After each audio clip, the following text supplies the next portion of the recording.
राजीव जी, ये खतरे की घंटी जेडीयू और नीतीश कुमार के लिए ये जो बजाई जा रही है, जेडीयू इसे किस रूप में देख सुन रही है?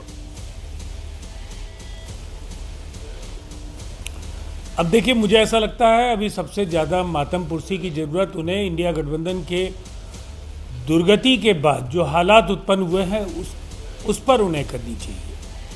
मुझे लगता है आदित्य ठाकरे कहीं ना कहीं कहना कुछ और चाहते थे, कह कुछ और गए। क्या कहना चाह रहे थे सर? नीतीश कुमार जी एनडीए के साथ और हमारे, देखिए दरअसल महाराष्ट्र की चर्चा उन्होंने नहीं की। महाराष्ट्र में भी बहुत ही बुरा हाल हुआ। नाना पटोले के साथ, चरणजीत सिंह साफरा की पार्टी के साथ तो उनके नेता बैठने तक के लिए तैयार नहीं थे। टिकट बंटवारे से लेकर पूरे चुनाव अभियान में जो कांग्रेस और शिवसेना यूबीटी की जो तलखी थी, उसका असर जमीनी तौर पर हुआ और ग्रासरूट पर भी कहीं ना कहीं एक जो कार्यकर्ताओं के बीच का जो सामंजस्य है वो वहाँ महायुति के गठबंधन में नहीं देखा जा सका जी। और सब जगह ये चुनाव हार रहे हैं। अब हमारी चिंता कर रहे हैं, ये काम तो हम लोगों के जिम्मे छोड़ दीजिए। हम दो अलग अलग अलायंसेज में हैं और इतनी नैतिकता तो उन्हें होनी चाहिए कि जब खुद की जमीन सरक रही है तो उसकी चिंता करें। हमारी चिंता करने के लिए बिहार की जनता है। मैं चलती हूँ और जनता का जो आपने जो बात कही है, आपने जो बात कही है सर, साफरा साहब से उसका जवाब लेंगे। साफरा साहब, ये बात तो बड़ी वाजिब है ना जो यहाँ पर राजीव जी कह रहे हैं। वो कह रहे हैं साहब गांठ इंडिया गठबंधन में है और सारी नसीहतें और डर जो है ये इंडिया गठबंधन वाले एनडीए के सहयोगियों को दिखा रहे हैं। सर क्यों? नहीं, मुझे लगता है राजीव रंजन जी को अपनी गांठें याद नहीं आ रही हैं। मुझे याद दिलाना बहुत ज़रूरी हो जाता है कि किस तरह से अश्विनी चौबे और विजय कुमार सिन्हा किस तरह से एकला चलो का तो नारा लगा ही चुके हैं ना। अश्विनी चौबे की यात्रा के दौरान ईश्वर अल्लाह जो उनको पसंद नहीं आया इकट्ठा, उसके ऊपर जेडीयू का क्या कहना है भाई। और फिर नीतीश कुमार जी दिल्ली जाते हैं और नड्डा और अमित शाह को मिले बिना वापस आ जाते हैं, या फिर एनडीए की मीटिंग बुलाई जाती है 3 दिसंबर को और उसमें नीतीश कुमार जी पहुंचते नहीं हैं, कहते हैं हम बीमार हो गए हैं।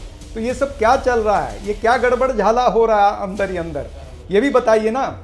और जेडीयू के प्रवक्ता, क्या आज बीजेपी के प्रवक्ता को पैनल पर पूछ सकते हैं या बीजेपी को जेडीयू पूछ सकती है कि चुनाव के बाद में नीतीश कुमार ही मुख्यमंत्री होंगे?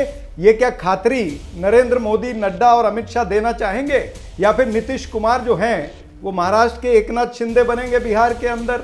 यही होगा ना, यही आदित्य ठाकरे ने कहने का प्रयास किया है ना। और जिस तरह से आप बता रहे थे, आपने नाना, मैं 1 मिनट पूरा कर लूं, आपने नाना पटोले और हमारे शिवसेना के बीच में जो कुछ आपने बताया कि भाई ठीक नहीं था, मैं आपको आज बता दूं कि एकनाथ शिंदे का क्या हाल हुआ है। एकनाथ शिंदे बार बार जाकर के अपने गांव में बैठ जाते हैं नाराज होके। देवेंद्र फडणवीस ने उनको डिजास्टर मैनेजमेंट कमेटी में नहीं रखा। भाई डिप्टी चीफ मिनिस्टर हैं, क्यों नहीं रखा उनको? उनके मंत्रियों के ऊपर कार्रवाई हो रही है। उनके द्वारा शुरू की गई जो स्कीम थी, फिर वो चाहे आनंदाची सीधा हो या फिर शिव भोजन योजना, 10 रुपए में गरीब लोगों को खाना दे रहे हैं, उसको बंद करने जा रहे हैं देवेंद्र फडणवीस। इस तरह की स्कीमें जो एकनाथ शिंदे ने चालू की है उसको बंद किया जा रहा है। एकनाथ शिंदे के कार्यकाल में जो टेंडर इशू किए गए वो टेंडरों को कैंसिल कर दिया गया और उन टेंडरों पर इंक्वायरी बिठा दी गई है।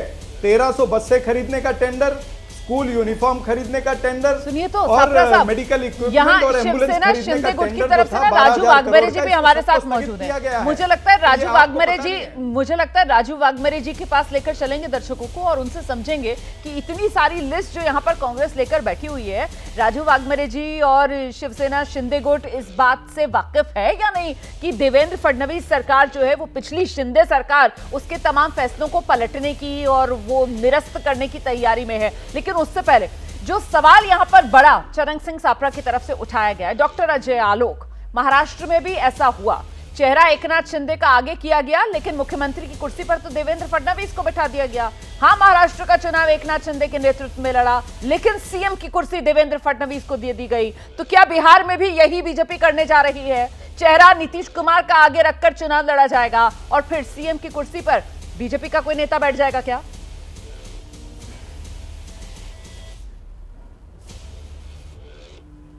की हो रही है और हमारे खिलाफ जो प्लेइंग 11 होगा उससे आप पूछ ही नहीं रही हैं। और नॉन प्लेइंग फील्डर सापड़ा जी हैं, कांग्रेस नॉन प्लेइंग है ना बिहार में, औकात तो कुछ है नहीं, उनसे सवाल जवाब कर रही हैं। अरे बिहार में हमारे खिलाफ प्लेइंग 11 में सिर्फ आरजेडी और कोई नहीं है, तो इतना ही ये इम्पोर्टेंट सर आरजेडी सर लोकतंत्र है सर, ये तो लोकतंत्र में तो सर जो भी सवाल पूछे उसका जवाब दें। कहाँ प्लेइंग और नॉन प्लेइंग के चक्कर में फंस रहे हैं आप? जो सवाल पूछा सर उसका तो जवाब दे दीजिए। एकनाथ शिंदे वाला हाल करने जा रहे हैं क्या नीतीश कुमार का बिहार में? ये सवाल है जिसको लेकर विरोधी घेराबंदी कर रहे हैं, इस पर जवाब दीजिए सर, फिर मैं चर्चा आगे बढ़ाती हूँ। हाँ जी भाई, नीतीश कुमार जी कोई हमारे साथ आज से नहीं है। नीतीश कुमार जी और हमारा संबंध अगर आप अब देखिएगा तो लगभग 20 वर्षों का संबंध होने जा रहा है। 20 के 3 वर्षों को हटा दीजिए तो लगातार 23 वर्षों से हमारे साथ ही रहे, तो वो सब इशू हमारे में होता ही नहीं है। 2000 में जब हमारे ज्यादा विधायक थे और नीतीश जी के कम विधायक थे, 14 दिन की सरकार बनी, तब भी मुख्यमंत्री नीतीश कुमार थे। 2005 में तो बाकायदा वाजपेयी जी ने घोषणा कर दिया कि नीतीश जी मुख्यमंत्री के कैंडिडेट रहेंगे, तब से हमेशा मुख्यमंत्री हैं। 2020 में भी हमारे ज्यादा विधायक थे, तब भी नीतीश मुख्यमंत्री थे, ये प्रधानमंत्री मोदी जी ने ही कहा था।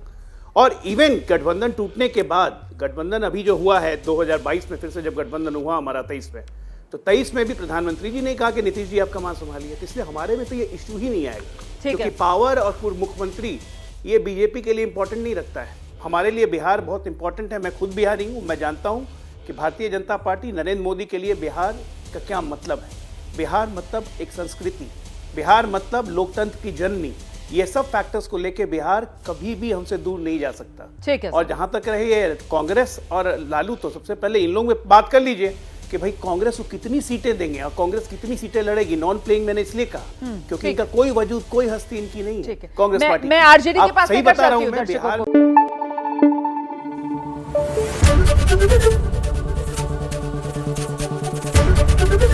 एबीपी न्यूज आपको रखे आगे।